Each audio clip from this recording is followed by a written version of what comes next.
Knicks family, what's poppin'? It's your boy. We got a full house already. We're souping up. We're getting ready for the Knicks versus the Cleveland Cavaliers, ladies and gentlemen. Welcome to Nothing But Knicks. And if you're new to the channel, go ahead and hit that subscribe button right now, or just follow me on Sportscaster if you're on Sportscaster. And we're going to break down this Cleveland Cavaliers, well, New York Knicks. Always got to say the Knicks first. The New York Knicks versus the Cleveland Cavaliers at the Garden. It's Obi Toppin's debut game at the Garden. Let's get it. Fellas, what's poppin', man? What's poppin', Tony? How you feeling, man? Good, man. Excited. Got the home opener for the preseason. It looks like there's gonna be some roster adjustments with the people who's not available. Yeah, we're gonna check out that injury report too. Yep. We should get to see some new guys. Yeah, what should exactly? It should be a good thing for some of these new guys, man. Prince, what's popping with you, bro? Hey, man, just looking forward to us to, going out here. Hopefully we can learn something from these couple ballroom practices and go out here and get us another W tonight. That's it, man. Tony was just saying, we always know the season is here when Prince is in the house. You know what I'm saying? Once Prince gets back in the house, we know the season is right here. We about to get it popping. Joe, what's good with you, brother? What's happening, buddy? What's up to the chat? Hit that like button, people. And Nate, what's up, Nate? Oh man, doing good, man. Excited for a game tonight. Tim, I want you to talk a little bit about Mitch, man, when we get a chance, because I'm a little worried about what I'm seeing from Mitch, and I want your thoughts on it. Okay, we're going to get a chance to talk about Mitch. Before we even get into tonight's game, I want to do a real quick, and I'm going to start with you, Nate. I'm going to go back around the clock, all right? Start with you, Nate. Just give me a 30-second analysis, summary of the first two games. 30 seconds, man. Confused. The first game, like I said, we passed the ball, we moved the ball, did a lot of good backdoors. Defense looked solid. We're hustling, getting on the floor. Second game, I don't know what we're doing defensively. Offensively, we look like pure trash, in my opinion. I would expect that in the first game. I think those games should have been reversed, so I'm not sure exactly what happened there. Okay. All right. Joe? What I noticed from the first two games is we're the Knicks. Inconsistent. It wasn't inconsistent. It was a good. Started off poor in the first game in the first quarter. Played about 30 good minutes of basketball and didn't close well. And not closing well carried over to the second game. I feel point guard play is a big part that there's going to have to be some changes before the regular season if we're going to compete every night. Especially against the zone. Detroit put the zone at us, and we struggled. So I think a lot of teams are going to play zone against the Knicks, knowing that the Knicks can't play from the outside. They're going to clog that paint, and they're going to make the Knicks take shots. Okay. All right. Prince? Look forward to seeing basically, we learn from our mistakes. Hopefully, we don't have so many defensive laps like we had in game two with those backdoor cuts and things of that nature. Hopefully, we can build upon the team chemistry when we was playing for each other. I'm looking forward to that. So Tom Thibodeau, like you said, I was laughing when you said that in the last chat, Sam, real quick, where you said he lined them up at halftime and just smacked each one. Hey, you know what I'm saying? So hopefully nobody else needs another smack to wake up today and then play for each other. But like you said, 30 seconds real quick here. Just hopefully they continue to build on what we've been building on, and that we just shore up those small things like talking on defense and letting people go back door on us. So if we can do that, hopefully we can, play a lot better game. Okay. All right. Tony? Off the jump, I see focus on defense, focus on adjustments and getting better. I think RJ is showing that he's ready to take a next step, with almost a full season under his belt already. I'll stop there. And excuse me a second. Let me go cover my birds. Yeah, I hear him back there getting their little 2 cents in. You know what I'm saying? For Hey, me, Sim, if I could add one thing. Okay. oh yeah. 1 second, Nate. For me, over these two games, first of all, I saw that they're going to be a team that plays with a lot of energy and a lot of heart and be scrappy. That's what I think I see from this team. I also believe that they're going to be they're going to be disciplined defensively. We may not see it all, like we might not have seen it all in the second game, right? But I believe they're going to be disciplined defensively. I believe that they are going to be disciplined offensively as well, right? We just have to, discipline offensively as well. I still don't know if that discipline offensively leads to a lot of points, but I do believe that they're going to be disciplined. We'll see what that leads to, but I believe they're going to be a disciplined team, and hopefully that leads to them, scoring some points. So far over the first two preseason games, offensively, they haven't really been impressive, but admittedly so, the defense is above the offense right now. It is beyond the offense. And the offense has got to catch up. And if I needed to have it anyway, that's the way that I would have it. Right? I would have it that the defense is a little bit more together than the offense. And then, of course, we can get the offense together later on. So, that's what I've taken so far from the first two games. RJ Barrett looks good. Obi, to me, still needs, he's going to have to get used to the speed of the basketball game in the NBA, which is perfectly fine. Mitchell Robinson, to me, is about to lose a starting spot. He only started 6 games last season anyway, but I don't think he's going to be the starter. I think Nerlens Noel is going to be the starter. Right now, Elfrid Payton is our best point guard, but I think Austin Rivers is going to have something to say about that when he gets back. You know what I mean? And I'm looking forward to seeing Austin Rivers when he gets back and seeing what that looks like, So that's kind of my wrap up from the first two games. Now we're into the second two games. They play the Cleveland Cavaliers tonight, and there's a couple of injury reports for the New York Knicks, a couple of new ones. For tonight, Michael Kidd-Gilchrist, he's out. We knew that. Austin Rivers, he's out with a sore right groin. Those two guys haven't played throughout the preseason. Frank Ntilikina has a sore left Achilles. Nerlens Noel has a sore left knee and are both doubtful to play tonight. I would say that neither one of those guys are going to play tonight. Right? And the reason why I say that is because I think they're going to be looking to make room for some other guys to get out there and play. Right? I think that, because Nerlens Noel is not going to play tonight, you'll get a chance to see Mitch start. And listen, Nerlens Noel not starting to me or not playing tonight, some people can say, well, he's got, what did they say he had? A sore left knee. I'm going to say it's by design. I'm going to say that Tom Thibodeau wants to see what Mitchell Robinson can do without Nerlens Noel breathing down his neck. I think Tom Thibodeau has an idea that, listen, I know I can start Noel. Let me see if it's even a possibility to start Mitch. Let me get Mitch out there without having Noel as a substitute, which means we could see some Omari Spellman tonight. Right? We could see Spellman play. I think we'll also see some more of Obi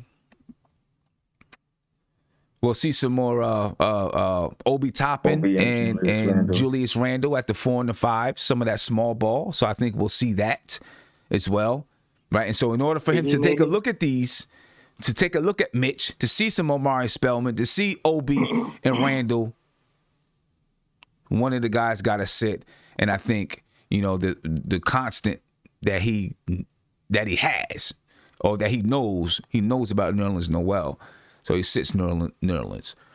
As far as Frank Ntilikina being out, I think this is an opportunity for Emmanuel quickly to get some playing time, right? To get some significant playing time and see what he can do. And then also Miles Powell. Maybe we get to see some of Miles Powell, right? And get to see him out there on the floor. So, these guys not playing could definitely be a benefit to some of these other guys. We'll get a chance to see them and, see what they can do. Tom Thibodeau will get a chance to see him. This is the game right here. I've said it. This is the game that if he's going to experiment and play it around, see some new people, this, that, and the other, today is going to be the day. Because the next game is going to be a dress rehearsal. You know what I mean? Tony, what do you think? I agree with you 100%. I think this is the best opportunity for certain guys to show if they're gonna be around and what their role might be. I'm interested to see if we see anything from Iggy.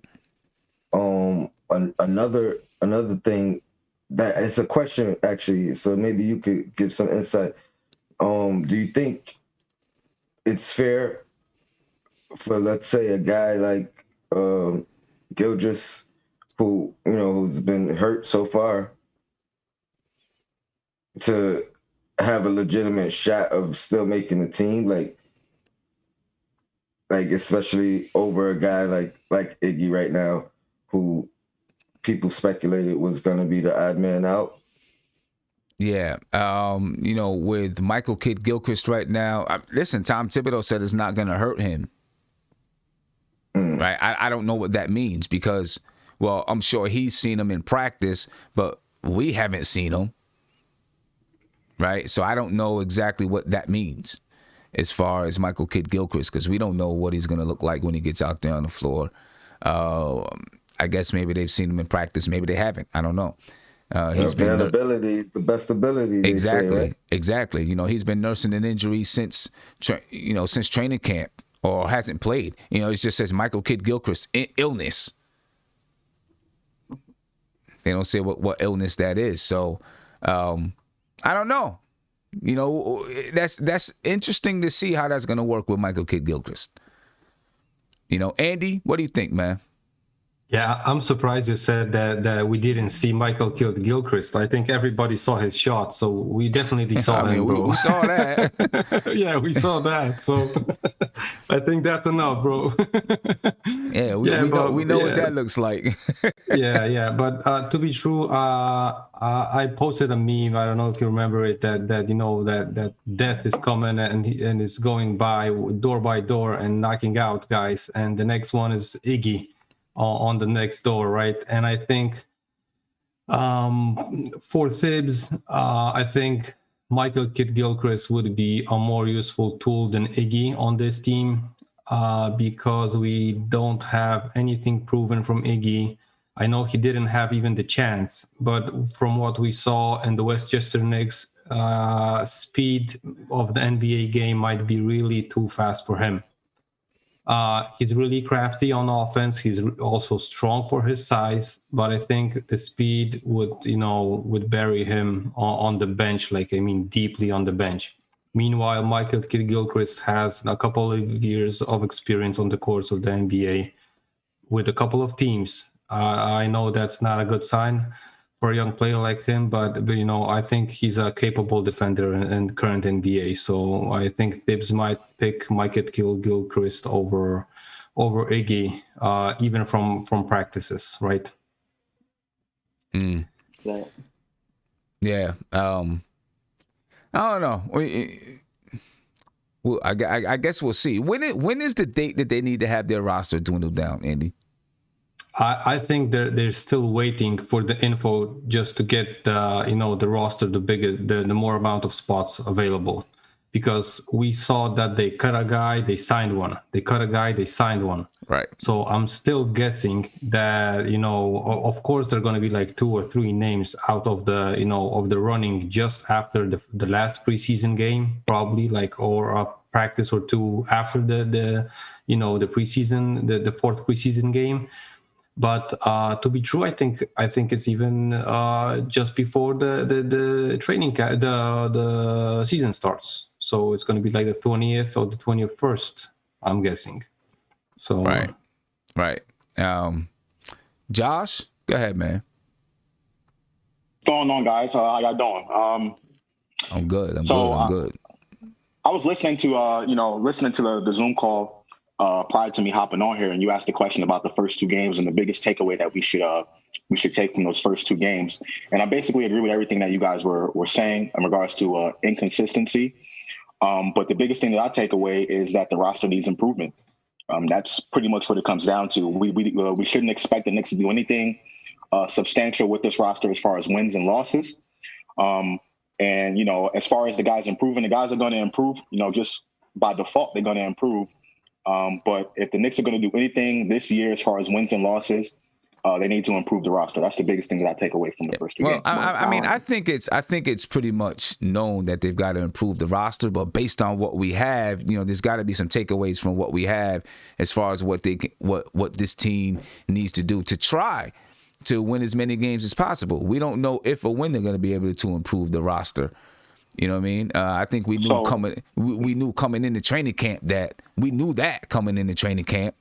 You know what I'm saying? That they gotta change the roster, but we can still look and say, what can these guys do? To try to muster up as much. Bring in as much wins as possible, to develop a structure, to develop a system, to set a tone on how they want to play in the team that they want to be, so that it's easier to bring in more talent. So that starts and ends with RJ Barrett, him taking the next step. RJ Barrett has looked really, really good these first two games, but as far as taking the next step and based on the roster that we currently have, RJ Barrett needs to be the best player on this team. So does that mean his assist totals need to go up? Does that mean his jumper needs to be more consistent? I think it's all of the above. But I think the Knicks improving and then showing some type of improvement this year begins and ends with RJ Barrett. He needs to take over and be the leader of this team. Okay. Period. Point blank. All right, let me get to Big Bubba. Big Bubba, where you at, man? You know what I'm saying? You putting all kinds of dumb stuff in the chat that nobody believes. Just go ahead, talk to us. No, I don't want to hear. First of all, let's talk about basketball. We don't have time for you today. You know what I'm saying? It's in the middle of the work day. Let's talk about basketball. We're going to talk about basketball. All right, let's talk about basketball. All right. We play the Cleveland Cavaliers tonight. When you look at the Cleveland Cavaliers roster, well, first of all, let's talk about the Knicks. Let's talk about the Cavaliers injury report, because they got a bunch of guys that's not playing tonight as well. All right. JaVale McGee, he's day-to-day. He's not playing tonight. Colin Sexton, he's out for tonight's game. He's not playing. Kevin Porter Jr., he's not going to be there tonight. Cedi Osman's not going to be there tonight with an ankle injury. Kevin Love's not going to be there tonight with a calf injury. Wow. All right. You got Larry Nance Jr., he's day-to-day. Matthew Dellavedova, he's day-to-day. Charles Matthews, he's also day-to-day. Right? So, they're going to be playing with a young lineup. And they may be doing it on purpose, right? So that they can get a look at some of the younger guys. That's who's going to be playing tonight. So you're saying we just got to guard Dotson? I'm not saying anything about. I'm asking you about the game, man. Tell me what you think what do the Knicks need to do tonight? What do you want to see from them? First thing the Knicks need to do, Sim, is make sure Scott Perry is away from the garden, so Dotson doesn't see him, so he can drop 50 on the Knicks. Listen, man. It wasn't even a funny joke, bro. Come on. It wasn't even funny. Dotson's playing good though. Dotson's playing good. He's okay. All right. Go ahead. But no. So what the Knicks really need to do, I think they need to take from game one and take from game two and just, really apply the pressure to the Cavaliers, their young team. I think there should be a lot of bully ball going on today. I think the Knicks should definitely split the paint, since pretty much it's going to be on the Andre Drummond. I think we should see a few more pick and rolls. Like, I would love to pick and roll Andre Drummond to death, and I think we need to get the ball moving going. I think this is a good opportunity, since this is a young Cavs team. They're not going to know that much. So I think this is a good time for the Knicks to work on the ball movement and work on that second unit with Dennis Smith Jr. Since Frank's out tonight, I think that was on purpose too, by the way. I think that was on purpose. So I think we're going to really see Dennis Smith Jr. play 30, 35 minutes tonight. I really do. And we're going to see him run the second unit a lot. So, yeah, I think we're going to see, I think we should see improvement from the second unit. Like I said, we should do some more pick and rolls with this young team, and we should play down low a lot. I don't expect RJ to play a lot this game, especially if he comes out hot, if he has a decent game. I don't think we're going to see him a lot. So I think we're going to see more of like Dennis Smith quickly, hopefully Miles Powell, and a couple of those guys. So that's what I'm looking for tonight. Okay. I don't know. I think that RJ, there's a few guys that Tom Thibodeau knows, and he wants to get those guys in rhythm. I feel like that's kind of his style of what he wants to do. Nate, I'm going to come to you right quick. I want to take a look at Detroit's roster, and then, we'll go ahead and get to you, Nate. You can see Damian Dotson right there on the roster, right? And of course, you saw the move that he did on Oladipo, and everybody's going crazy, because of that move. It is what it is. It was cool, but listen, Damian Dotson is playing well. I'm not even trying to diss him. You know what I'm saying? He's playing well. Former Knick. Well, is he going to come out and want to try to kill the Knicks? I don't think so. But hey, you never know. You can see who they have on their squad, and I'm trying to see it because the writing is little for me. Let me see if I can get a little bit closer so I can see it. I'm getting old, guys. I can't see. Right? Damian Dotson, Andre Drummond, Matthew Dellavedova. They got JaVale McGee. I can't read all these guys' names, but you guys can see the roster. I don't know, right? I don't know why the writing is so small. My bad. But you guys can see who they got on the team. Isaac Okoro is one guy, is a rookie that they have, and he's a guy that I really liked. Yep. Coming out of the draft, I really did like Isaac Okoro. Yep. And I want to see him play. I want to see him play. I want to see what he can do out there on the floor. Josh is saying, "Yup, talk to me about Isaac Okoro." So that was the second guy on when we did the mock draft. That was the second guy behind Obi Toppin. So I thought the Knicks were, either one of those guys, if we would have got either one. And we did. We got Toppin. But Okoro, I like him just as much as I do Toppin. His defensive tenacity. So not only the game-winning shot that he made, but he got a defensive stop that led to that game-winning basket. You know what I mean? His jump shot needs a little bit more work, just like, RJ Barrett's jump shot. But I think he's going to turn out to be a really, really solid NBA player. If not, someone that's going to be an all-star in this league. That's how much I believe in Isaac Okoro. You think so? All right. Oh, all absolutely, right. Absolutely. I mean, I liked him because I love his energy, and I thought he had a world of talent. Okay, I got it now, guys. Let me go ahead and read out the roster to you. All right, now that I have some better writing, some bigger writing, you got Marquise Bolden, Matthew Dellavedova, Damian Dotson, Andre Drummond, Dante Exum, Darius Garland, Kevin Love, Thon Maker. You got Charles Matthews. And, of course, a couple of these guys aren't playing already. We know Matthew Dellavedova's not playing. Kevin Love's not playing. Charles Matthews isn't playing.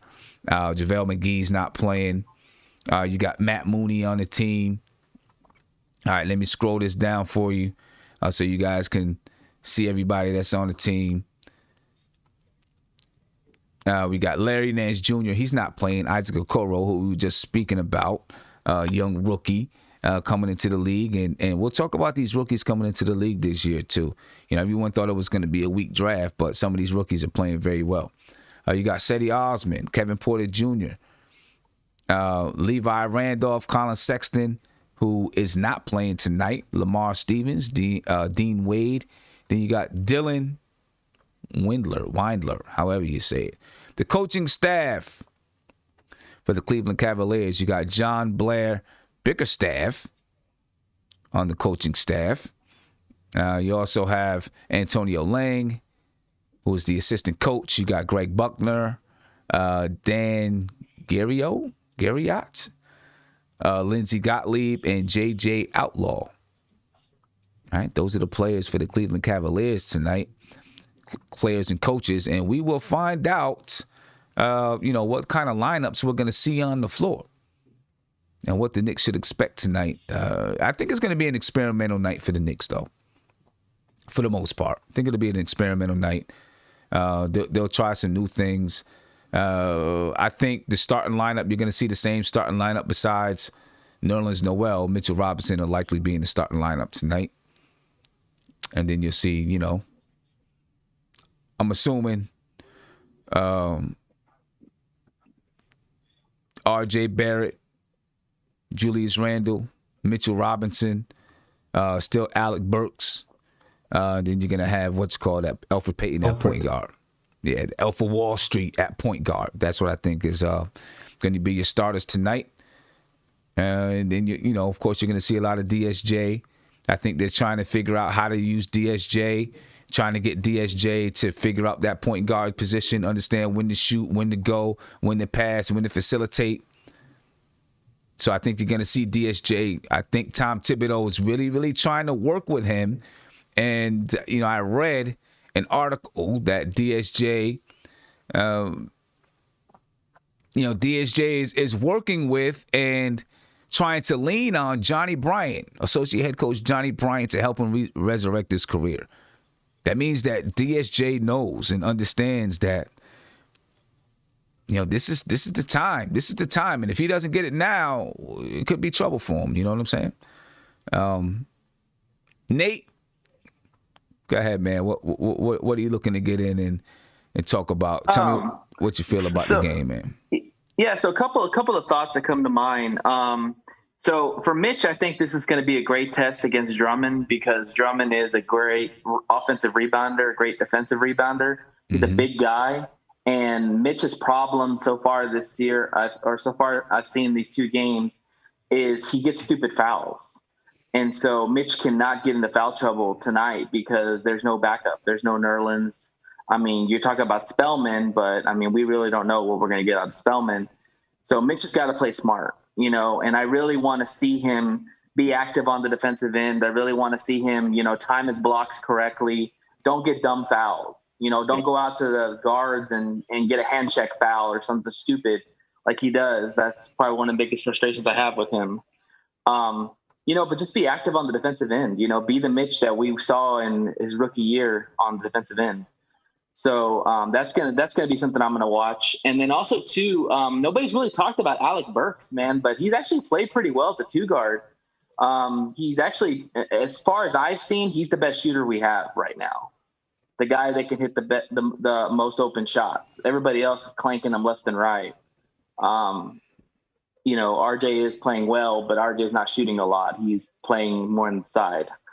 But Alex Burks seems like the guy who can make the 3-point shots, can make the open shots, which I've been very impressed with him, and hopefully he stays in the 2 position, because I think he's going to be a good fit for us. I think he will, because he's that one guy that really does run off screens. Is that spot up shooter. And he can put the ball on the floor a little bit. His defense, I'd like to see his defense be a little bit better. I noticed some things about him on the defensive side of the floor, but sometimes you got to give up something a little. You got to give a little bit to get something, and right now they need his offensive output. It's going to be interesting to see if he can give the Knicks double digits on a nightly basis. I think he can. Last year he's a pretty good shooter. Yeah, last year he averaged 15 for the Warriors, 12 for the Philadelphia 76ers. He's had a few other times in his career where he's averaged double digits. He's probably going to get more minutes, so it should go up. There's been a few other times where he's averaged double digits, and hopefully, he can. We need another guy to be able to give the Knicks double-digit points. He might be one of the guys that can do it. Joe, what do you think, man? What do you want to see? What are you really looking to see tonight?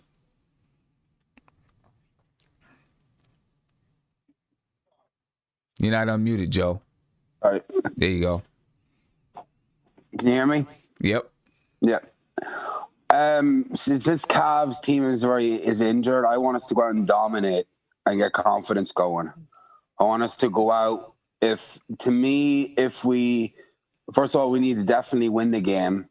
And if we don't win by any more than 10 points, if we lose by, or if we win by anything less than 10 points, then it's a failure, because I think you need to go out and dominate and get the confidence going. Even if they're even if they're experimenting and using a bunch of young guys that may not even play during the season. Well, yeah, if they're experimenting, yeah, but I think what they're going to do is go out with their normal starting unit at the beginning, and I think they should try and go out and have the game over or near enough over by halftime. And then if you're up by 20 at around halftime, then stop bringing the young guys in. I want to see Obi get more minutes, because I feel like we already know what we're going to get from Randall. So you need to see what you can get out of Obi. Quickly needs to get more minutes, and I think he will, because Frank is out. Mm-hmm. And DSJ needs to get big minutes too. So I think they need to go out. They need to dominate this game. Yeah. And Andy brought it up the last show that he would like to see Julius Randle not play and let Obi kind of be that guy. I would like to see it too. I don't think it's going to happen. Yeah. We haven't seen anything about it, but you never know. They only did the injury report, so you never know what Tom Thibodeau will have in store. We'll see, what it looks like when they finally release the starting lineup for the night. Well, I think the whole Knicks fan base would want to see Randall not play, to be honest. I mean, but Randall, of course, but Randall. I want to see Randall. And I was thinking too about Randall. Would Randall not be better coming off the bench and dominating against second unit fours? I think that's where you can get the very best out of Randall, is him coming off the bench, getting 25 minutes and dominating against the second unit. I don't know where they go with that, but that's where I feel he could be the best thing for us. Because what I noticed the preseason games, we have lack of scoring off the bench. So lack of scoring. So let me ask you this, though. Let me ask you this. And this is not a knock on Obi at all. If you bring Randall off the bench behind Obi, can Obi handle playing against starters in the NBA right now? Well, we have to see it, because he's gonna have to. If he's gonna be one of the cornerstones of this team with RJ to move forward and be the player that we thought he is, because they said when they drafted him he's 22, he's ready. So let's see him start for the first couple of games and see if he's ready. If not, then worst case scenario, you put him on the bench, put Randall back in. Because I don't want to see the same thing with the Knicks done with Kevin Knox, was have him playing majority of minutes coming off the bench and ruin his confidence. And they need to get a point guard in here to help Bobby too. That's a big thing. I don't think, especially some players, if you bring them off the bench, maybe it does ruin their confidence. For Obi, I don't think coming off the bench, I don't think he cares one bit, to be honest with you. My question, I just have the question. Not whether or not he could play. Maybe I said that the wrong way. He's going to have to play against those guys regardless at some point, right? He's going to have to play against them regardless. But are you getting the best production from your guys if he plays in the starting lineup? Are you getting the best production from that power forward spot? Because if he can't come in with starters and produce the way that he would against bench players, Randall's going to be able to produce against either or. Right? He's going to give you what he gives you against either or. Okay? Can Obi give you what he's going to give you against bench players, against the starters? And so are you maximizing your production? Andy, what do you think? I think he's not ready currently, but he can be like in a couple of games only. As long as he has that 120 over point game, he might get so much confidence that he can ride the wave. But I was going to ask you guys, because would you be surprised if this today's lineup for the Knicks would be featuring Julius at the 5 and Obi at the 4? Because they've hinted at that, and maybe he wants to sit out Netherlands just to have the chance just to make that, the starting lineup for Randall at the 5 and Obi at the 4, and still keep Mitch off the bench. So he knows his role, right? So, I was thinking rather that way. when I saw the injury report. Yeah, Andy, I actually agree with you on that, because what I've noticed was I like about Randall this year was he's starting to play a lot more defense. There's a ways to go, but that's what I said about Randall was when he was the Lakers and he was Pelican, he played a lot better defense. With us last year, he wasn't playing defense because he was basically most of our offense. I think this year, if you can get him to play solid defense, him and Obi can work together. It's the problem was if Randall doesn't play defense, and we know what Obi does on defense, then we're gonna have problems. Yeah, but if Randall will just buy in, just to piggyback on that also, the Cavs are gonna start Drummond, right? Or he's injured. Mm-hmm. Yeah, they're probably gonna start him, and you know how we play versus Drummond. You just gotta box him out. He's not an offensive threat if you box him out. So, and Julius is that strong that he could handle that. Mm-hmm. So, that's why I think this might be the experiment for tonight's game. That's interesting. You might be right too, Andy. Mm-hmm. What do you mean by two? Huh? No, I mean, you definitely might be right on that one. Prince, what do you think, man? Go back to the point. I was trying to follow up, but you had jumped to a couple people. Where we at right now? We're just talking about what we expect from tonight. Okay. Tonight, like you said, piggybacking from earlier, just like I said, consistency, attention to detail. Would not mind seeing some different lineups, especially going into Game 3. Even though, much like you were saying earlier, Sam, I believe, like you said, that we're going to see Thibodeau playing with the lineup all the way into at least 5, 6, 7, 10 games into the real season. Mm-hmm. But tonight, definitely seeing a couple of the young guys get some burn. Let them guys work through the kinks, maybe tonight, and just trust them. Trust some of those guys. The fact that New Orleans may not play, like you said, that gives some of the younger kids some more burn. So, hopefully us being able to see, and the thing that I was saying about the Pistons, I was thinking about the Pistons too. You got to think they got 2 or 3 pretty good veterans on that team. Where tonight we won't have that same veteran presence. Kevin Love's out. The only real vet that'll be out there is Drummond. And that's if he plays. So technically, we're gonna be playing a more rookie, younger team like we are. So what I'm saying. The same situation with what we have with Julius with one real vet. So hopefully we'll be able to measure our talents with another young team and just see how we measure up against them. I look forward to seeing just us playing with the lineups and just getting out there and running. Let's just get out there and run. Okay. All right. Let me take a quick look at the team comparison. All right. So far this season, the Cavaliers have averaged 111.5 points. Now we're going to see, I shouldn't say season, the preseason. Now we're going to see if this Knicks defense is for real or not, because the Pistons, they weren't scoring a lot of points either. And we don't know if it's because it was the Pistons or if it was because the Knicks defense was actually that good. We're going to find out a little bit. We'll get a chance to find out tonight with them playing somebody new. The Cavaliers averaging about 50 rebounds a game. The Knicks 51. Cavaliers 22 assists. The Knicks 21. They're about even when it comes to steals, about even when it comes to blocks. The Knicks 3.5 per game. The Cleveland Cavaliers 3 blocks per game. Both teams are high in turnovers so far in the preseason. The Knicks with 23 turnovers per game. The Cavaliers with 24.5. And I think that should be expected. 1, because they're not good teams, but 2, because they're coming back from a 9-month layoff. Right? The Knicks are shooting 23.2% from the three-point line. The Cavs are shooting 34.4%. The Knicks are shooting a paltry 57.8% from the free throw line. Yeah, that's terrible, bro. You got to knock down those free throws, man. 57.8%. That's why they call free. It's 57.8%.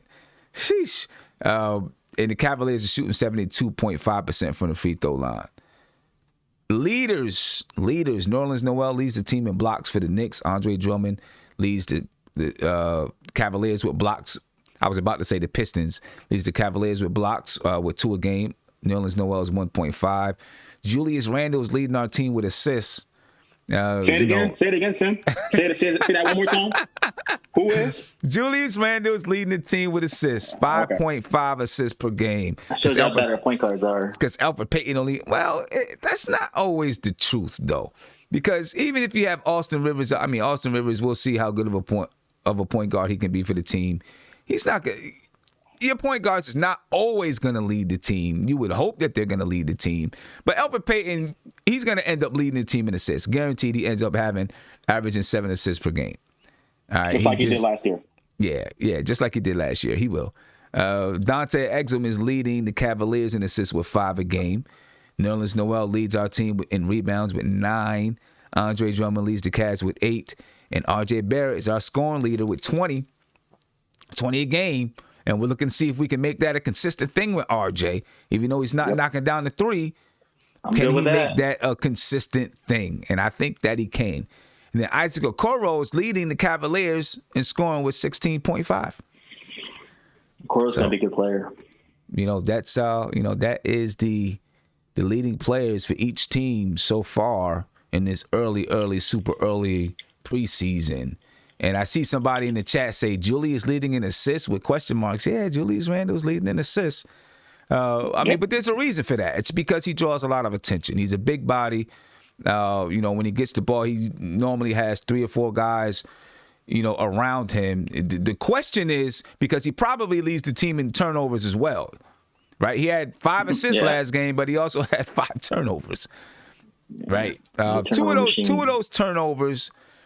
At least 2 of them were, one of them was an offensive foul. Offensive foul gets you a turnover. The other one, Frank passed it to him, and it was kind of going out of bounds. He tried to throw it in. I guess that was Julius's turnover. But still, he had 3, right? He gave you 5 assists, and he gave 3 back to the other team. I haven't seen any spins yet. He's done them. He just hasn't turned the ball over doing them. You know what I mean? Well, I guess I missed that part. Which is the key. Which is the key right there. He hasn't turned the ball over doing it, but Tim, can we chime in real quick? Yeah. Jump in there. As far as what Josh was saying, I kind of agree. As far as I think that's why he's leading us in assists. I think he's going to continue to do that. I think he's making a conscious effort of reading the defense a lot better than last year. Hence why we haven't seen the turnover with the spin move. So I'm looking forward to more of that. I'm really looking forward to see if RJ can continue this role of leading us in scoring and being pretty efficient in his scoring, minus those first 6 missed shots in game 1. I can't even imagine where his percentage would be, but it's pretty good right now. Obi Toppin, I'm interested to see how he bounces back from a poor performance, because he had a solid first game. He admitted to being kind of rushing his shots in the second game, but I think that's going to be a telling tale of how he adjusts from a bad game to the next game. So hopefully he gets some more opportunity to show that. Yeah. And I'm interested to see how he adjusts as well. Sound like your birds back there fighting. Yeah, right. Sound like talking, they get loud. Yeah. Hey, Sim, I got a theory. Do you think that the reason why Austin Rivers isn't playing is because they already know that he's going to start and they want to see who the backup's going to be? Nah, I think he came to New York, was happy that he was in New York, went out, and got a groin injury. I ain't even going to say how, but Yeah, I don't think there's any way they would do that. I don't think there's any way they would do that in this shortened preseason. I don't think there's any way they would he's a vet. They already know what they have in him. I'm talking about as far as continuity with the whole team. Like in the shortened preseason, you got to have continuity. You know what I mean? And you have to have that regardless. But now even more than ever, because there's only 4 preseason games, no summer league, and all of that. So you're supposed to be consistent as much as you can. Yeah, and I agree with Josh. there's no way having a new coaching regime, a new team, that you're going to guarantee anybody a starting spot. You just can't do that. You know what I'm saying? What I'm saying is they already know what they have in him. They have enough tape on him. They know he's a vet guy, so they know kind of what his game's about. I mean, but they know what they got in Julius Randle, right? They know what they got in Nerlens Noel. So I think he's really injured, because even though you know what you have in him, you don't know how he's going to mesh with players, right? Sure. So you got to put him out there. You want to get him out there on the floor to see how they're going to work together. I'd be shocked if he's not the starter. That's all I'm saying. I mean, listen, I think he has the idea in his head that he should be a starter on the team. You know, he's out of everybody on the team. As a matter of fact, if you add up, he has more playoff appearances than everybody else on the team combined, I believe. Exactly. I really do think that he has, and that's crazy because he's been in the NBA for 8 years. He's got 5 playoff appearances. Alec Burks, he may have 3. I think he has 1 or 2 with the Utah Jazz, and then he has 1 with Philadelphia. I don't know if anybody else on the team, or Nerlens Noel. So maybe he doesn't. Maybe he is tied or just under the playoff appearances of everybody else combined, right? I think he has 5. Maybe the Knicks, all of their players combined, excluding Austin Rivers, has 6 or 7, right? But you know, Payton looks like the perfect backup, in my opinion. I mean, he could run with the second team and really, you know, get that second team going, you know, because he's good at passing the ball and getting people involved. And Rivers can kind of be that up-tempo guy if they want to go quick in the first team. Yeah, well, I mean, you know, we'll see. But Rivers has the experience that you want. And I think that he's going to be looking to say, I deserve a chance to be the starting lead guard. I'm not even going to say point guard, starting lead guard on his team. He's going to have something to say about it. I'm looking forward to it when he comes back, because he's going to be a smart, high IQ guard out there on the floor, and we need that. He may not be your quintessential point guard, but he has a good basketball IQ. He's your NBA prototypical guard nowadays. You know, so that's going to be interesting to see. I'm looking to see if there's any information right now about the Knicks starting lineups. I don't see anything. I am interested to see if it's going to be Obi or if it's going to be Mitch. Because now that Andy put that out there, that's in my head, and I feel like that might be exactly what it is. What did they play Obi at the 5, Sim?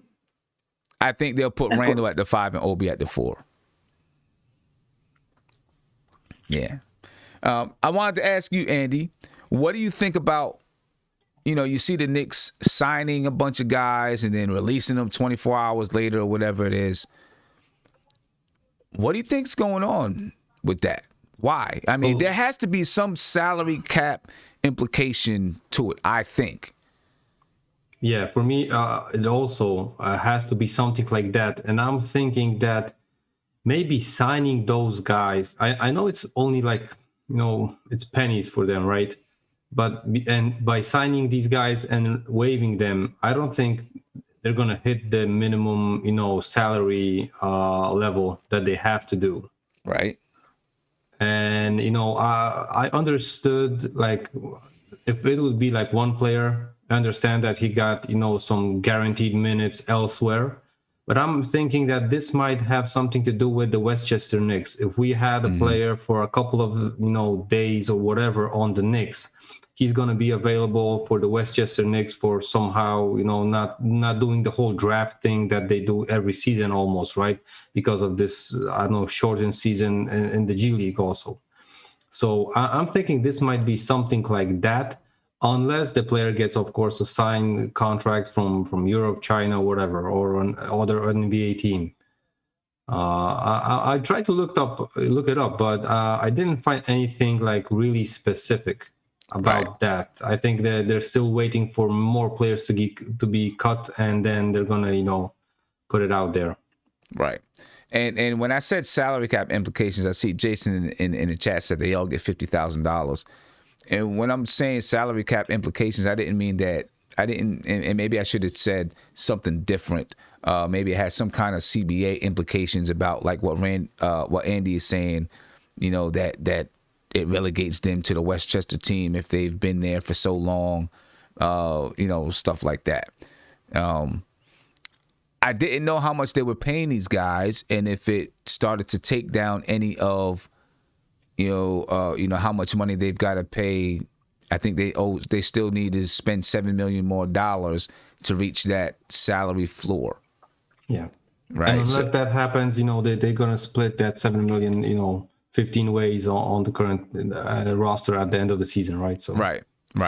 So I didn't know if maybe by signing these guys, it chews up some of that money, right? Even if it's $50,000, $100,000, $200,000, if it chews up some of that money because they signed them to basically to the training camp roster, but then waived them. I don't know if it, maybe it does start to chew up some of that money. Yeah, and what I think is possible that if they get, let's say, give them those, even $50K right of the salary. I think it's possible because if you want to play in the G League, you got to apply for the G League draft, right? Mm-hmm. If these guys get, 50K here, 50K there, right? They might not go to the draft, and then Westchester Knicks might just sign them as, free agents. So, maybe that's the thing that they're paying them up front just to have them on the Westchester Knicks. But, we're going to see if that's going to be the situation when the Westchester Knicks get their camp and their team settled. So Right. And so, we see them making also moves with the Westchester Knicks, right? We signed Pop Mensah-Bonsu for the or who was that? He's going to be scout like, for the Right. So what'd you say, Tony? No, I was saying we actually did that a few years ago. I forgot what player, but we basically signed them to the training camp or waived them, so they got that whatever the guarantee money was that they would receive from being on the training camp roster, and that was like almost a under the table. We're paying you up front, but you'll play this season on the Westchester team while we manage stuff like that. Right. So, well, fellas, the Knicks play tonight. They play tonight at 7:30 at Madison Square Garden. If you want to follow somebody while they are calling the game, make sure you go check out Legion of Knicks. He'll be on at 6:30 tonight. I'm putting the link in the chat, so make sure you go check that out. Be there tonight, 6:30. Follow the game with him. All right, he'll be calling the game. And then right after that, we'll be doing post-game on NBK at 10:30. All right, so we're looking forward to, seeing you guys over at Legion of Knicks. Just having a little watch party, and then come join us for the post-game. That's gonna be dope. If you want to call in, I'm going to be on for a couple more minutes, man. Give me a call, 516-405-2246. I want to know what you think about tonight's game. Anything that you think that you're going to see, tonight's going to be an experimental night for the Knicks. Just trying out different things, different looks. And I think when is the next game? Friday? Yeah. Yep. And I think Friday is going to be the dress rehearsal. To really get a look. And so Friday, there might be some guys playing that you don't want to play, getting 35 minutes that you don't want to get 35 minutes. It might be some guys getting 10 minutes that you're going to be pissed off that they get 10 minutes only. It might happen that way. You know what I'm saying? But give me a call, 516-405-2246. Any last minute ideas that you think or last minute things that you want to say that you think might happen on the floor tonight? Will we see Iggy at all? Hopefully. I mean, I don't think so. I don't think we're going to see him. And if we don't see Iggy all preseason, what does that mean for him? Is that it? He's just done with the Knicks? Can he go to Westchester for the whole year again? I mean, they can assign him there. They can assign him to Westchester again. I think if we don't see him now, we'll definitely see him later in the season, especially if the Knicks do make some trades. and before the trade deadline. I think he will get called up and he will get played a lot of playing time towards the end of the season if we don't see him now. Okay. Hey, one thing I'm really looking forward to is if RJ Barrett and Okoro get matched up. Hopefully they get matched up for a good portion of the game. That's what I want to see. Okoro's a big guy, man. Oh yeah. Yo, he's all man. Yeah. All right, Nate. He's built. Dude's built. Yeah, and you're probably gonna see a Okoro on RJ, and he's a good defender, tough defender, young guy, but I think RJ is gonna do his thing. Gonna do his thing. Well, I'm gonna say Toppin's gonna lead our team in scoring tonight. I'm gonna go out and win. Wow. Oh, let me tell you what. If Toppin leads the team in scoring tonight, Knicks fans gonna go crazy out of their minds and lose it. They're gonna lose it. If he leads the team in scoring, Knicks fans are gonna lose it. You already know how I think Knicks Barry's fans having are. off tonight, and Toppin's gonna lead the team in scoring. I'm telling you. And then say bye-bye to Julius Randle. Julius Randle is going to be on the first train smoking out the door. And that's not gonna happen until that wouldn't be until the trade deadline or something like that. Who are they trading for? That's a trade chip that you can't waste. You don't just trade him because it's 18. It's a good contract, and it could be expiring. a valuable. Right. I mean, it's $19 million. It's expiring with a team option, and he can be a valuable player for a team. You don't waste that on just anything. You know what I'm saying? When they trade Randall, I think they're going to be trading him to try to get a really good player. If they trade him this year. Or some young pieces or some draft picks. If he can get that from another team, I don't know where the teams are going to give that for Randall. A team that's contending that needs a third player, like the Milwaukees of the world. I mean, is his stock really that high right now? I don't think so. His contract is that's an asset. Yeah, he's got a nice contract. Everybody complains about his contract. He has a really nice contract for a guy that's a third, a third guy on a team. It's a good contract for a guy that's a third guy on a team. And Sim, do you see any possibility of us letting Smith go if we can't find somebody to trade? I mean, it's possible. I mean, he's going to be a free agent at the end of this season. After the season, yeah. They can choose. They're going to have to make a decision on whether or not they keep him anyway at the end of the season. Same with Frank. Yeah.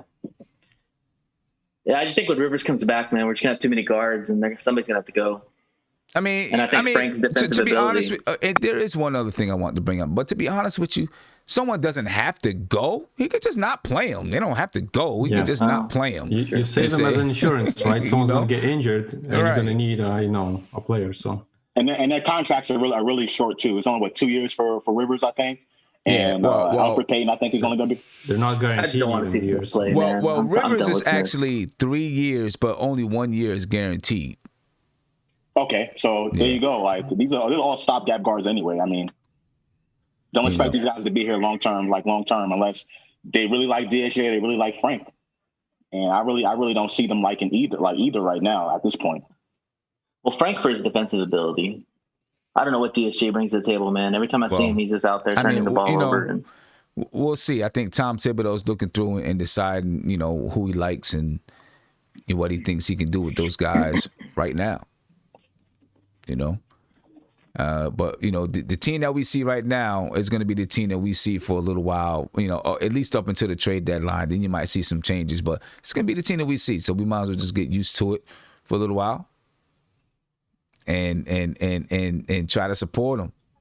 You know what I'm saying? Try to push them along and try to support them. One thing I did want to bring up though, before I get out of here, I see people talking about Mitchell Robinson. And I see them say, because Mitchell Robinson, he might lose his starting spot to Nerlens Noel, right? And there's some questions about Mitchell Robinson right now. I get it. Automatically, I see people say you got to trade him. Trade Mitchell Robinson right now. Trade him right now. Trade him right now. But I just don't understand why that has to be the case for every player that's not going to become a superstar. Right? Mitchell Robinson makes $1.5 million a year. $1.5 million a year so far. Why is it that if he's not going to become your star center, why is it that you can't say, okay, you know what? He might not become our star center, but we can pay him what he's worth to be a strong backup center that can block shots, and we got to go out and get another center. Why is it that we can't do that with a player? Why does every player have to become a superstar but not fill a role on a team if you pay them accordingly? And he's a guy that still, even if he doesn't fulfill what fans think, is going to make him a star this year, he's still 22 years old. Well, you talk about acquiring talent. Hold up. He's still 22 years old and still has a lifetime of basketball yet to play. I mean, at 22 years old, he's not reaching his peak for another 6 years. Easy. Can I answer that question? I just don't get it why you automatically think you got to move the kid if you think this is someone that can play a role for your team, because there's more than 2 or 3 players that are superstars on your team. You got an entire team of role players. And if you think this is a guy that can play a role on your team, then you keep him around. Go ahead, Josh. Can I? Let me answer that question. First and foremost, I think, again, and it goes back to us as Knicks fans overvaluing our own players. Like Mitchell Robinson is a really athletic young guy that we got in the second round. It was a steal, but we talk about, sometimes we talk about Mitchell Robinson as if he's the second coming of Joel Embiid, and that's simply not the case. Now, I do agree with you. His contract is very favorable for us, but at the same time, there's no guarantee he's going to stay here anyway when we offer him the contract. He can go out somewhere else and get some more money. There's no guarantee. So there's no guarantee. Hold on, Sam. There's no guarantee that he's going to stay here. So we might as well get something of value for him before he decides to up and leave. But check it. When RJ Barrett becomes a free agent, there's no guarantee that he's going to stay here either. Any player, there's no guarantee that they're going to stay. Any player that becomes a free agent, there's no guarantee. Well, you can tell, though. And certain players you can tell. And I feel like with Mitchell Robinson, him changing the agents and doing all of that stuff, I feel like with him, it's just you never really know. It's not his team. And on top of that, right now, he's not even projected to be in the starting lineup. So maybe he want to go somewhere else and be the starter. But that's what I'm saying. Like, I mean, obviously you talk to him and find some things out, but he's not projected to be a starter, so we don't need him. That makes no sense to me. Just because I never said we didn't need him. But hold up. I know, but I mean, you said he's not even projected to be a starter. Right. So, and then you said maybe he needs to go, maybe he wants to go someplace else. If he wants to go someplace else, fine. But I think as a team, you look and say maybe he's not going to be a starter, but he's still 22. He can still be productive for our team.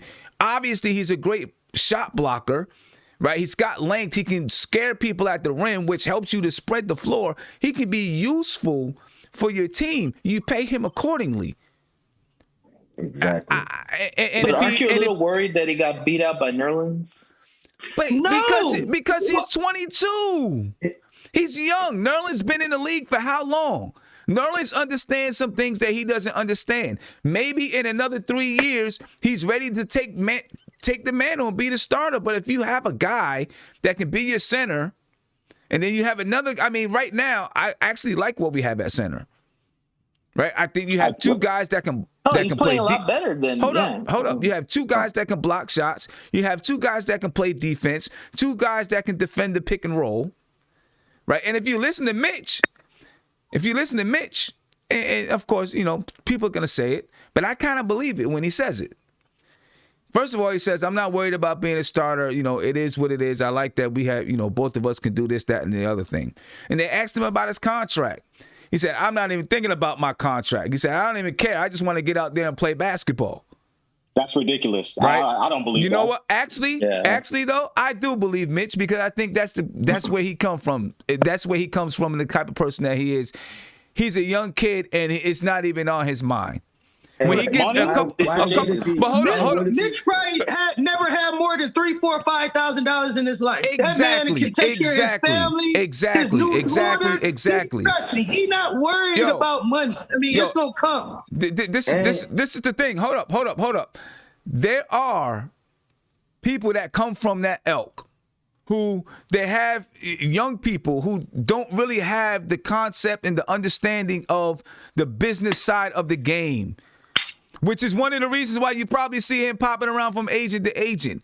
He doesn't understand that business side, and he's kind of like, I just want to play basketball. I'm going to let my other people handle the business side. I don't want to deal with the business side. I just want to play basketball. I work with artists all the time, right? And I work with so many artists where I'm trying to sit down with them and say, yo, let's look at how this thing is structured. Yo, you just deal with it. I don't want to deal with none of that. I just want to make music. And you get basketball players that are the same exact way. You know what I'm saying? When they get a little bit older, they start to understand it a little bit better, right? But I believe that Mitch is kind of like, yo, I'm just trying to play basketball. I'll deal with that when it comes. Mitch is still under 2 years with the New York Knicks. There's no reason for him to look at that right now.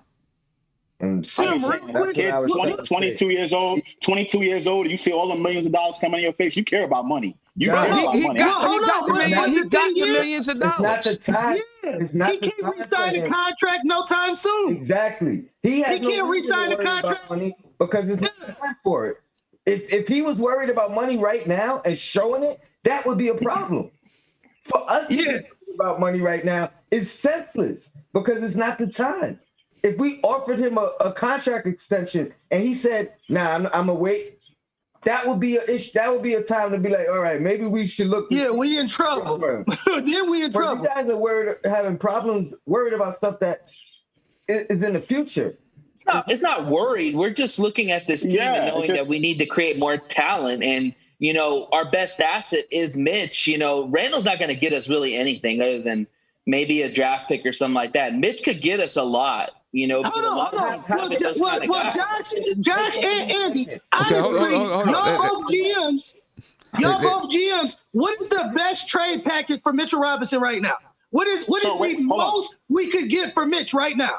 So let me answer the question. I don't want to trade Mitch at this particular point. I'm saying it's not crazy to think about putting Mitch in a trade package. Okay, I was one of the people that called in and said I would trade Mitch for the number 2 pick in the draft to get LaMelo Ball. I was one of those people that called and said that. But LaMelo Ball's off the table. There's not really not much out there for the Knicks to go get at this particular point. But to say that you guys would not trade Mitchell Robinson at all, like he's untradeable, that's the thing that I just don't agree with. We didn't say that. That's what we wasn't saying.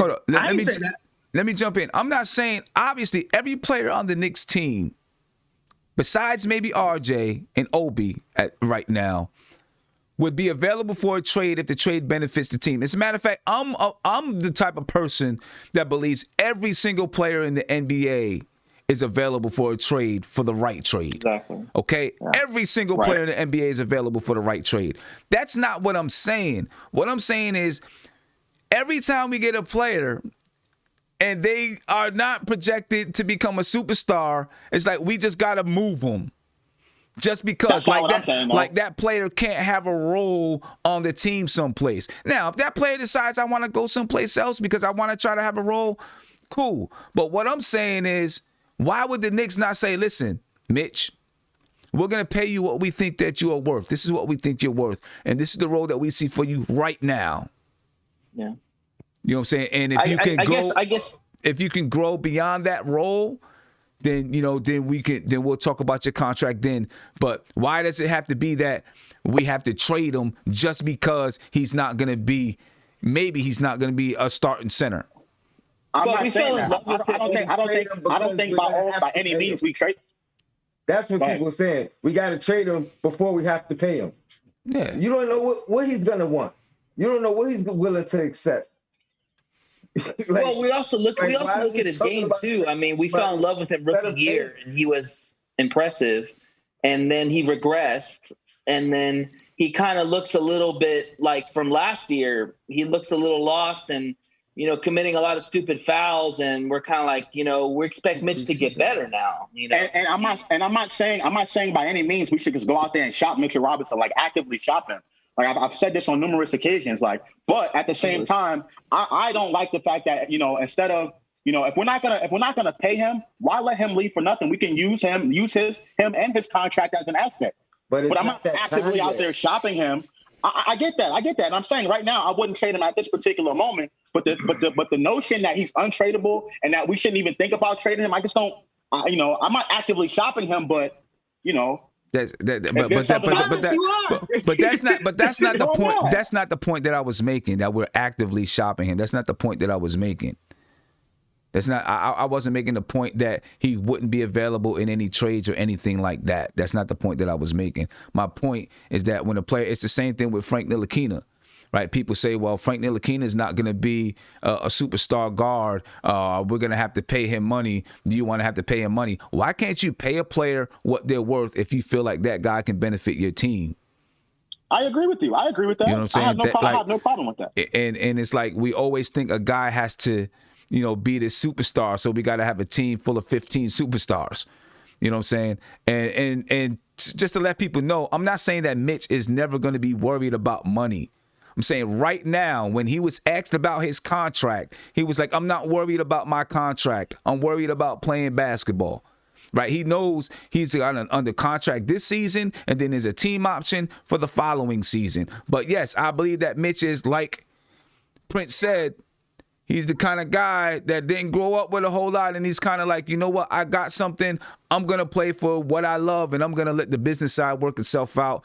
He strikes me as the kind of person that's just going to let his business people handle it, and he does what he has to do on the basketball court. And so his mind isn't on the money part of it. You know what I'm saying? And by him focusing on basketball, the money's going to come. The money's going to come. You know I agree with that. I totally agree with that, but I'm not going to say that he's not tradable. I'm not going to say that. Well, Josh, we wasn't saying that. I'm not going to speak for Sam. I know I wasn't saying that. I was just saying, in like you said, Tony Crow hit it out the park. It's timing. Timing is everything, and we would be. This would be the KP discussion all over again. You're shopping a kid way too early. You know what I'm saying? Yeah. Just because he's young. I hear what you're saying. Don't be a fool. Don't be stupid and let him walk. Well, that's the same thing you just said about Mitch and his body language and how he played. I'm just saying he regressed his play. I'm not saying he wants out. I think he does want to stay with the Knicks, but I'm just looking at him on the floor and I'm trying to figure out why isn't he needs to grow more. He's regressed. I haven't seen the Mitch that I've seen his rookie year. And I get it. It's only his second year, but we need to see progression. This is coming up in his third year. This is usually where players hit their, you kind of see what they're going to be about. Sim has been telling us for years, bro, we're dealing with kids. And until y'all understand that these guys are genuinely kids. But the kids got to grow up at some point, too. Yes. 24, 25, 26, 27. He might not be here 24 and 25. He might not be here 24 and 25. All I'm saying is every single player is not going to be a superstar. Sometimes we can let them fall into the role that they're going to be, whatever they're going to be, and pay them accordingly if you think that they benefit your team and they add value to your team. We don't have to move a guy just because he's not a super duper star. You know what I'm saying? I agree. Obviously, everybody is going to be available in a trade. But if the Knicks if they start bad early in the season, which is very possibly, and Mitch is struggling, it's going to get louder for him to possibly get traded so we can get some talent on this team or more talent to add on. But that's where I think Mitch is talented. That's where it just doesn't make no sense to me. People are going to start screaming and yelling, trade Mitch, and he's 22 years old, never played college basketball. He was a second-round pick. I mean, he's got a lot to learn. That's exactly what I'm talking about. That's exactly what I'm saying. Why would you scream trade Mitch when he's making $1.5 million a year? If he comes out and he gets 8 points a game, 8 rebounds a game, and 3 blocks a game, he's worth the $1.5 million. Yep, I agree with that. Go ahead, Tony. Then I'm going to come to Andy. In the chat Can we just submit real quick? He's had how many coaches in how many years? Let's give Tom Thibodeau a full season to coach this kid, and then let's reevaluate it coming at this time next year. Well, I mean, I agree. I want Mitch to grow with us. I agree. I want to see him get coached up, but at some at some point, and I get it, it's not there yet. We still have time. We don't have to rush to trade anybody right now, especially not right now. But you see who is nice and you see who isn't. You can see the potential, and I think Mitch does have some potential, but you can't. Not giving it to him. You gotta love this, man. He's gonna make him earn it. Like that's it. So we'll see. Andy, I know you wanted to get in here. You couldn't get over all the yelling and stuff. You couldn't get your 2 cents in. Go ahead, man. Yeah, just to finish up on the Mitch conversation, we ain't trading Mitch before the deadline. And that's of course not. That makes only sense. a few percent, chances if we do it this season on the deadline. So we don't have to go that way and argue with each other on a preseason pre-show game, right? Right. No one is actively shopping Mitch. No one's doing that. And it's exactly like you said. Everybody saying the same thing, that we're not going to shop him, and we're still arguing, right? So but there's teams out there that covet guys like Mitch, So I'd have my ear open at least. Yeah, but you got to be open, like Sim said. If a right deal pops up, you're going to trade everybody, right? Sure. So, no, I don't think there's a player on this current Knicks roster that is untradeable. Even if Frank has to go, bro. Frank's got to go. But, just to finish it up, Sim, 2 topics. One, I don't want to, pull it out of the bag, but I don't know if you already posted on the subscribers. We still got a few couple of spots on the fantasy league. Yeah. So if you're gonna be able to put up the link for the subscribers to join us, it's gonna be plenty of guys from the video chat. So it's gonna be fun. Please join in. So we have the more the merrier, and it's gonna be a better fantasy season. And the other thing, I don't know, Sim, if you saw that, it's not Knicks related, maybe a tiny bit. We dodged a bullet again. We didn't cite Gordon Hayward, and he's out for at least 8 to 10 weeks with a fractured pinky finger, I believe. What? Yep. What? That's crazy. That's crazy. So he can't catch Jordan's a break. crying somewhere. Or we should say he can catch a break. He catch all the wrong breaks. Yeah. He catch it all. Pinky? Catch all the wrong breaks, man. Break a leg. Crying Jordan. Exactly. Literally. Have we decided a date on this on the draft? It's for now it's Friday, but we're supposed to do it Friday or Saturday. So Okay. Yeah. So check it. I don't have the I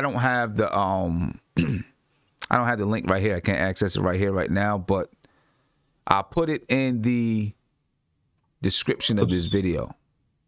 Yeah, and then or the subscriber part of the thing, right? Because we got like 9 spots left, so we got 9 gotta spots be fast. left. So, hey, I got a question for Andy. What up? Hey Andy, where'd you get that Ntilikina poster, man? I printed it myself. I love it, man. One more, hey man, I love it, man. About the draft, if it's at a time that I can't participate on a Friday, can somebody proxy for me?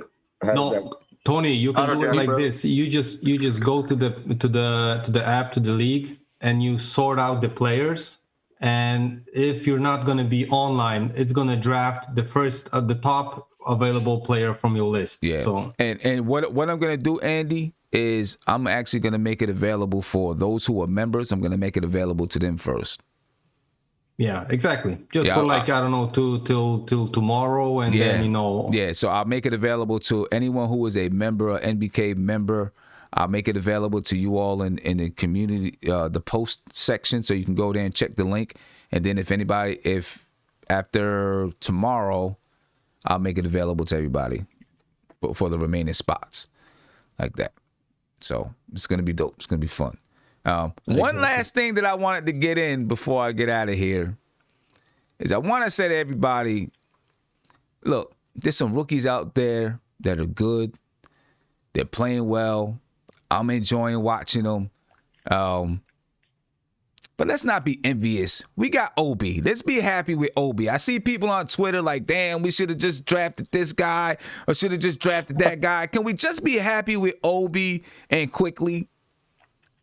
You know what I'm saying? Just be happy with these guys. Let these guys grow. Let these guys play some basketball. Let's just be happy with the rookies we got. It's okay to like another guy. I mean, I can't. Killian Hayes going to be a good player. I can't tell you how to be a fan, right? I can't tell you how to be a fan, but you know, I just keep hearing people like, "Damn, we should have drafted. You know, we need a point guard, and we drafted Obi. We could have got Halliburton, or we could have got this or that and the other thing." Let's just, I'm cool. I like Obi, man. Just be cool with Obi. Let the kid rock for a little while. He's not Sadiq Bey, Sam. That's all I'm saying. Yeah. He's not. You know what I'm saying? You know, I like Sadiq Bey. Not Killian. You know what I'm saying? I like Sadiq Bey. And it's cool, but I like Obi. You know, I want to let the kid rock. Sim, one thing to consider tonight, it's going to be Okoro versus Obi, man. That's going to be a good matchup. I don't know if Okoro is going to be. I don't know if Okoro is going to be guarding Obi, but no, not guarding him. But I'm just saying the two top picks going at each other. You know, they always like to have the little rivalries. Right. Who comes out and who rocks and all that. You know, so, yeah. Look. Real King said Obi is on the clock. I told you. I know he's just trolling. He's just trolling, though. He's just trolling.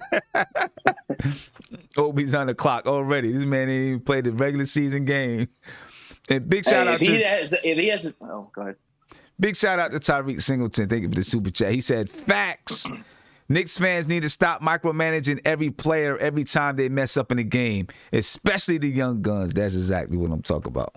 That's our job, man. No doubt. You know what I'm saying? Anyway, I'm out of here, ladies and gentlemen. Appreciate you guys. Been a fun show. Make sure you check out Leeds and the Knicks tonight at 6:30. Right? He'll be doing, just a watch party tonight at 6:30. And then at 10:30, we'll be having a post game. So make sure you jump on at 10:30 for the post game. And you can have a good time. Big shout out to Sean Kearns, who just became a member. Those who are members, make sure you look in that chat. We're gonna post the link to the fantasy league in the chat so you can jump in there and get it. All right. I'll catch you guys tonight, ladies and gentlemen. Be peaceful. We appreciate you guys, man. Don't micromanage. It's definitely been a fun show. You know, we had the I Am a Man. Is that what you were showing us? Get out of here. You know, we had to end it on a beef standpoint. You know what I'm saying? You know, we ended it with some spice. And you know what I noticed? Once we started arguing, that's when all the viewership picked up. It went from like 400 to 600 real quick. As soon as we started arguing. Peace, ladies and gentlemen. We're out.